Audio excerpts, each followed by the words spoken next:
Salut à tous et bienvenue à Près de chez vous. C'est le nouveau rendez-vous des élus locaux sur Dreamer. Et pour cette première, nous sommes partis à la rencontre de l'ancien bourgmestre libéral de La Bruyère. Pendant près de 30 ans, il a été à la tête de la commune, Robert Cap, et puis d'une jeune bourgmestre du côté de Houillet, Hélène Lebrun. Vous allez le voir, tous les deux revendiquent fièrement leur patelin. Suivez-moi, c'est par ici.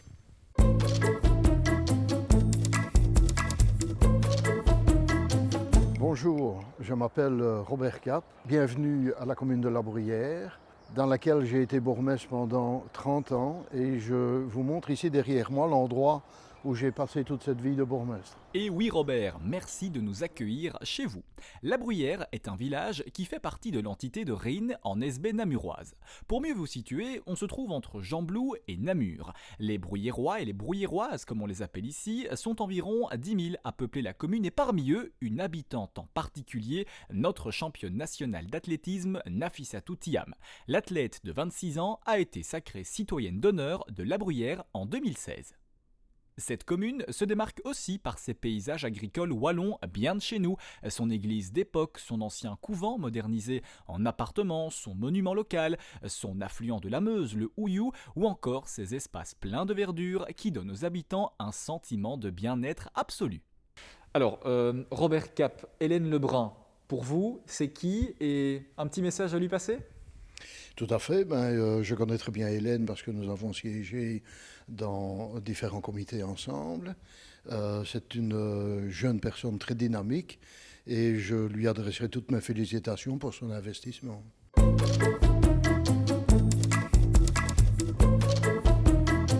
Bonjour, je suis Hélène Lebrun, j'ai 32 ans et je suis bourgmestre de la commune de Houillet depuis 2 ans. Bienvenue à Houillet. Derrière moi se trouve la maison communale. Vous me suivez ? Merci Hélène, c'est au tour de votre commune Houillet de nous ouvrir ses portes.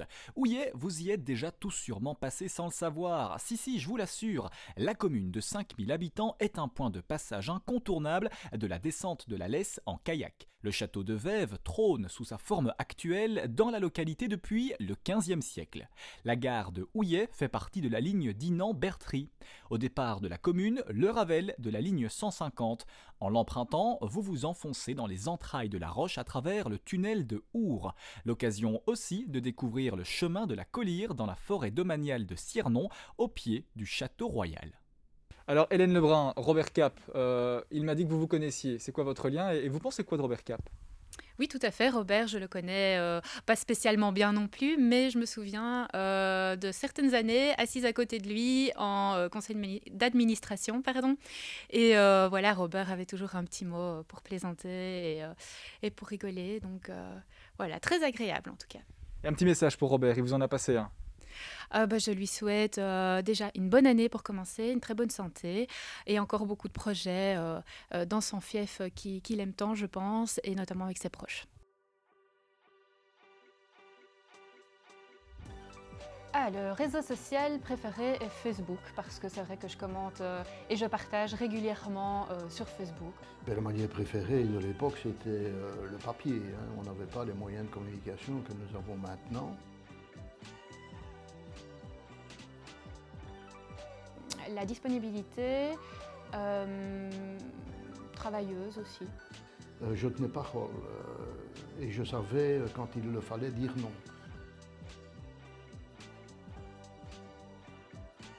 Peut-être parfois un petit peu trop perfectionniste et avoir du mal à déléguer. Parfois trop têtu.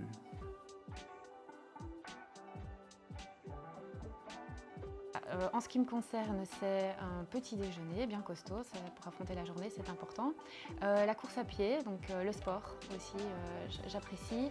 Les vidéoconférences actuellement, passage à la commune pour les signatures et puis à la fin un bon petit apéro avec son chéri ou des moments en famille.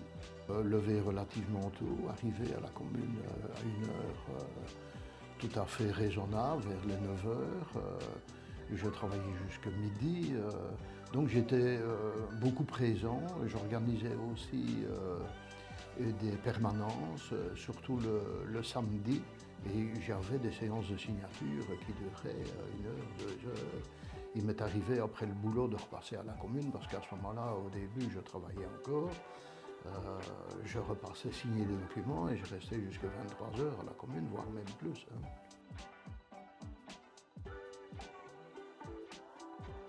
Tout d'abord, c'est une chance et je tiens à souligner et remercier les citoyens qui m'ont donné cette chance d'être désignés, d'être élus bourgmestre pour les représenter.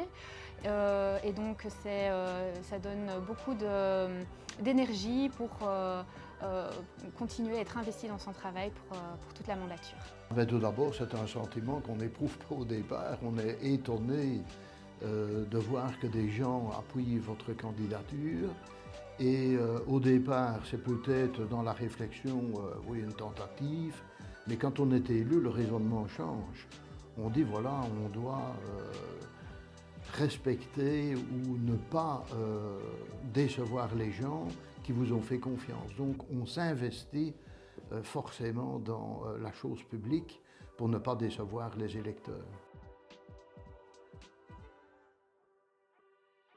Oser, parce que c'est vraiment un beau challenge, une belle expérience. Je pense que tout le monde est apte à pouvoir se présenter en politique et être élu, quel que soit l'âge. Donc voilà, vous avez toutes vos chances et voilà, beaucoup de jeunes ou même de moins jeunes vous attendent. Vous êtes la prochaine génération, les citoyens de demain et donc n'hésitez pas. Je les invite à s'investir dans la politique et surtout dans la politique communale, parce que l'on dit toujours, si vous ne vous occupez pas de politique, la politique s'occupe de vous. Et c'est la fin de Près de chez vous. Je ne vous avais pas menti, tous les deux ont encore plein de choses à dire sur leur commune. On leur souhaite évidemment bon courage pour la suite. Nous, on se dit rendez-vous très bientôt sur Dreamer pour un tout prochain duel entre deux personnalités libérales. D'ici là, à très vite et portez-vous bien.